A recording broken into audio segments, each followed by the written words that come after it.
ఆదిలాబాద్ జిల్లాలో భారీగా గంజాయి పట్టుబడింది. 292 ప్యాకెట్లలో తరలిస్తున్న దాదాపు 900 కిలోల గంజాయి సీజ్ చేశారు పోలీసులు. గంజాయి విలువ 2,25,00,000 ఉంటుందన్నారు పోలీసులు. 8 మందిపై కేసు నమోదు చేశారు. 2 అంతర్రాష్ట్ర గంజాయి ముఠా సభ్యులను అరెస్ట్ చేశారు. నిందితుల నుంచి గంజాయి కంటైనర్, 2 సెల్ ఫోన్లు స్వాధీనం చేసుకున్నారు. ఆంధ్ర ఒడిషా బార్డర్ నుంచి మహారాష్ట్రకు గంజాయి తరలిస్తున్నట్లు గుర్తించారు. ఆదిలాబాద్ జిల్లాలో కూడా రీసెంట్ గా కేసెస్ చూస్తే కల్టివేషన్ ప్రాబ్లం ఉంది. కల్టివేషన్ కాకుండా లోకల్ సెల్లింగ్ అండ్ కన్జంప్షన్ కూడా జరుగుతుంది. ఇది కాకుండా ఇట్లాగే ఇక్కడ డిస్ట్రిక్ట్లో national highway and interstate border ఉంది కాబట్టి అలాగే వేరే ప్లేస్ నుంచి స్మగ్లింగ్ కూడా జరుగుతుంది.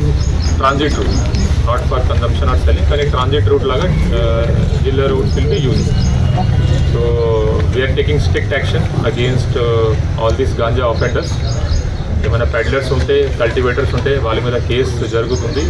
ఈ ఇయర్లో చూస్తే దాదాపు more than 70-80 cases under NDPS act case register చేయడం జరిగింది.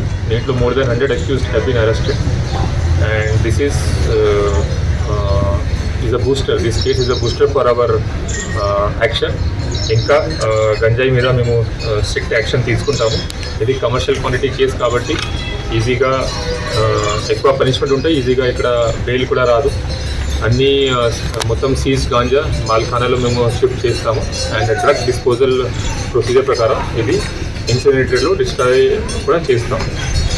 సో దీంట్లో total property apart from ganja 1 container and 2 mobile phone కూడా సీజ్ చేయడం జరిగింది.